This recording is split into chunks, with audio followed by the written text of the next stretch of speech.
Welcome everybody to another episode of Rewind the Times. And no leftovers. Hey guys, man, we're just on here to talk today about Scream 6, the final movie in the Scream series So far, because Scream 7 is being made. So we want to talk about that because we can't wait for Scream 7.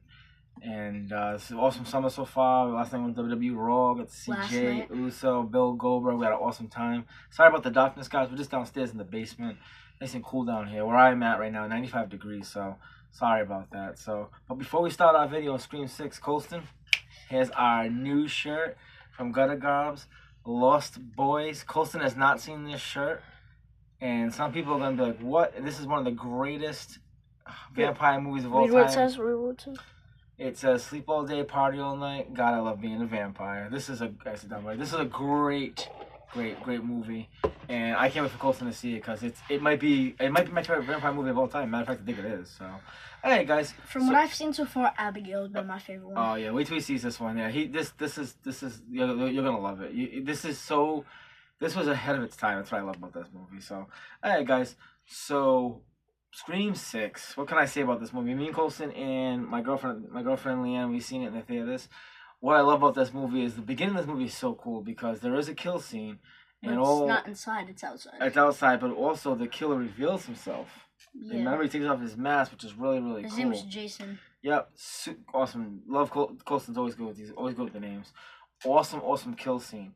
So basically, what it is as we know in part 5, Richie and Amber were the killers. Yeah. So in this movie, they kind of follow the same troop as part 2, Scream 2. Yeah. Because the killers are, who are they? It's the dad, Detective Bailey. It's Quinn, and what's the other one's name? It's I can't think of the brother's name. Ethan. There's 3 killers. But they're the killers because he had the sheriff had another son, which was Richie. So this movie kind of follows the same trope as Scream 2, where Billy Loomis got killed, and it's Mrs. Loomis and Mickey. Mrs. Loomis used Mickey as kind of get the inside of the college life because he was a young kid going to Woodsboro University. So a little different, but at the same time, the only thing that sucked about this movie, and I like this movie a lot, but you kind of seen from the beginning you just seen it. You really did see this as he was going to be But Quinn I didn't see because there's a scene in the movie where she dies. But she didn't. But she didn't because Detective Blake, was that his name, Blake? Yeah. He Officer Bailey. Bailey, thank you, Officer Bailey. He took out the body and put it in another body. So, but this movie, man, one thing I love about this movie too, it kind of harpens back to all the Scream movies because Richie loved the Stab movies and loved the Scream trilogies, all of them, and he kind of had like this library of all movie theater. Movie theater of all the Scream props. Not props, but you know what I mean. Props. But there was the mask that Billy and Stu wore. I mean, Dewey's shirt when he got stabbed. The TV that supposedly kills Stu Macher. And then the shirt that Mindy and Chad's Uncle Randy died, like the same exact shirt. Yep. But my favorite part in this movie was actually the beginning. So like the girl's like saying, because like the Jason's like talking to the girl on the phone. She's like, and like the girl's like, so there's something red, and then.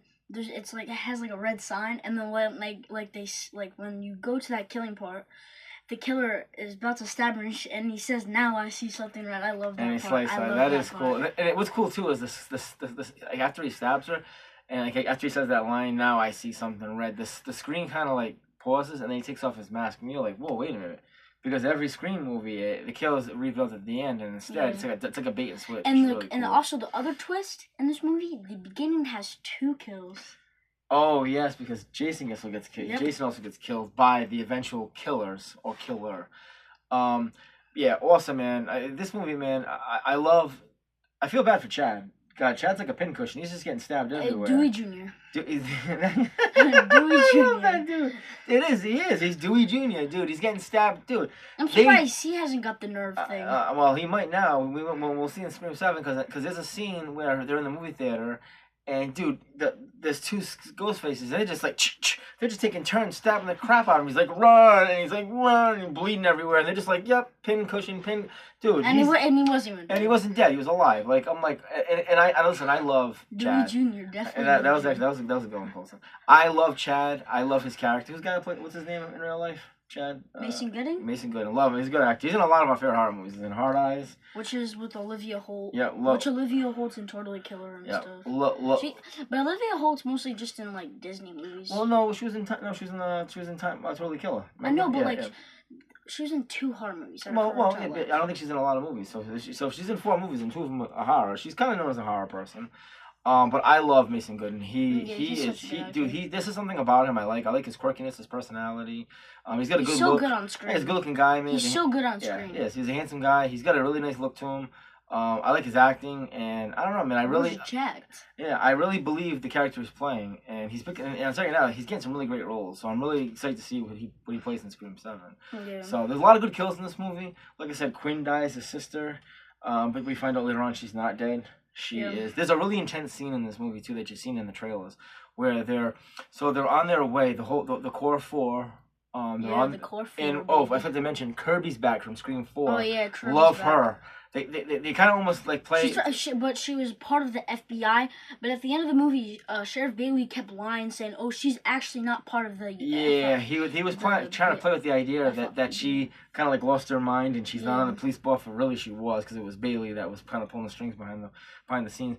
But what I love about that scene is this, which is actually one of my favorite. It's not a kill scene, but it's just a stab scene where they're in the.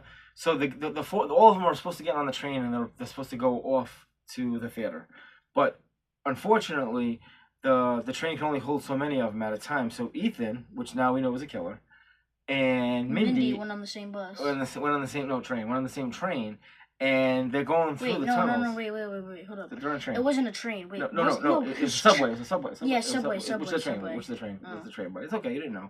So they're on the train, and all of a sudden they're going through like this black, like there's lights off, lights on, and you can see the killer, because I think it's like Halloween, everybody's dressed up. Yeah. And you can see the killer that's coming towards, and Mindy's thinking it's Ethan, and all of a sudden the killer gets out of nowhere and holds her and starts stabbing her in the stomach. It's a very, very intense scene. And to find out, that was another good bait and switch. You're like, oh, wait a minute, how can that Ethan be the killer where the killer is getting there? Quinn was never in the picture of being a killer because we thought she was dead. Which was actually kind of smart. No, it was very smart. It was a good switch. The only thing I didn't like is Bailey's acting, the Detective Bailey. His acting was a little off. I could tell from when he made this look where Kirby and the sheriff were in the same room. They were looking at the killer chart where they had the pictures. When he looked out the door like this, that's when I started to think that he was the killer. Yeah, when she walked out, he's like, hey, so and so, can you do me a favor and call the Atlanta Police Bureau, FBI Bureau?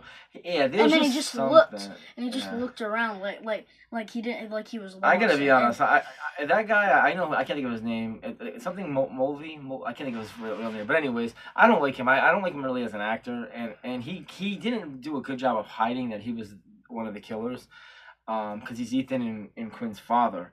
So if one of them was a killer, yeah, then he was definitely yeah. Oh no, he was, because he actually made he killed Jason. He actually killed Jason and his roommate. Yeah, he was the first one. But love this. It's a really good movie. I like that they took it out of Woodsboro, they put it into New York, and that's why I'm so interested to see what Scream 7 is gonna be. I think Scott Williamson. And every Scream movie is part of family. Yeah, no, which is good. But they're going back. They're going back to the roots. They're going back to Woodsboro. Gail and Chad and Mindy are in this movie, which I love because they're not part of the Tara and the Sam Carpenter sister saga, because Sam and Tara will not be in this movie. Melissa Barrega, I can't say her name. I'm sorry, guys. Who's trying to say? That's Sam. Melissa Barrera? Yeah, I can't say her. She made some comments Melissa Barrera. She made some comments online, and was it A24 or Blumhouse? Whoever's doing the film, they end up kicking her off. And why? It was some political comments or something like that, which I can't stand, because you should be able to speak. You should be able to speak your mind. So all of a sudden they were like, you know what, we kind of booting you to the side. And the girl who plays her sister Tara was like, yeah, okay, well my schedule's busy, and that's why Tara's not coming back. And good for her, good for her. So they're going back to the roots with Nev Campbell, and I'm super excited. Which Jenna Ortega like made a lot of movies. She did. She's in Hurry Up Tomorrow. She's in Death of a Unicorn. She's in everything. She's like in a lot of movies. She's in the Wednesday series. I mean, she's oh yeah, because they're making a season 2. She's in Beetlejuice. She's an awesome actress. I love her to death. I love her look. She has a great look. I would have loved to see her in the movie a long time ago. It was a movie called Dark Shadows. I think she would have been perfect in that movie. But anyways, I'm glad. I'm glad she took up for Melissa Barrett and was like, you know what? You want to take her away? Well, then I can't be there either. So the Carpenter sisters are going. So 5 and 6 was about the Carpenter sisters, and now they're going back to Sydney Prescott. So I'm super excited about this movie. It's supposed to be about Sydney's kids. Yeah. Well, no. Well, it's not about Sydney's kids. It's supposed to be about Sydney. But she does have kids in the movie. She does have kids in the movie. So I'm super excited. What's also weird about Scream 7? I don't want to talk too much about it because we don't know anything really about it. But all the killers from the past movie are in this movie, which is weird because a lot of them are dead. So I think a lot of them are coming back. Obviously AI or something like that, or CGI. They're gonna do that stuff. So like what they do with Billy Loomis. Yeah, like through the mirror and stuff. So super excited to see and this. something I feel about this movie, I feel like Sydney. I don't know why. I don't know why I'm saying this, but I feel like Sydney, one of the killers, is part of Sydney's family. Well, it might be. I don't know. It could be. People that are the closest to her have been the killers. So, all right. So, Colson, here we go, man. Here's my breakdown to the movie. 1 out of 10. What do you give this 8. movie? Yeah, I give this movie an 8. I love Scream 6. Awesome movie. Great. We always have the same rankings. Yeah. Well, no, it's another great movie added to the trilogy. All right, Colson. What's your favorite kill in the movie?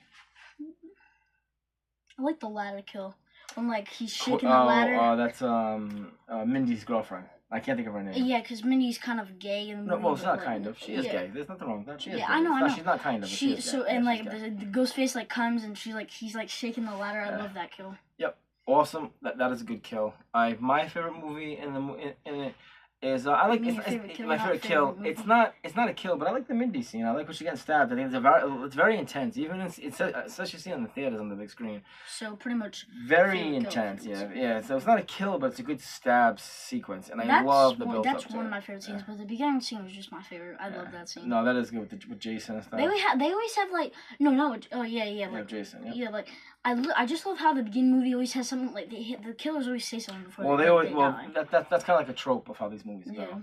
Okay, so here's another question. If NECA made a figure, would you buy this? Yes. I own one of them. I own the Part 4 figure. Yeah. I own the Part 4 figure and I own the Scream 1 figure. I don't think they made a Scream 6 figure, but Ghostface is Ghostface. If they made a Part 6, I wouldn't be mad with that because it's like all scratched up and stuff. I would definitely get it. It's like a dirty mask or something. Alright guys, we're going to do another video. We're going to come back. Me and Colson are now on to, what series are we now watching? Nightmare on Elm Street. We're back. Now we're on Freddy Krueger. This is the first time Colton's ever seen Freddy Krueger. It's the first time I've seen Freddy Krueger in a long time. So we've seen Part 1 the other night and we're going to talk about it. So yeah, last night. Give us a few minutes, guys, and we'll be back. What do we say, Colson? Make sure you like and subscribe and comment down below more horror movies. Yep. And we will watch more television. Yep, God first and family, man. Take care, guys.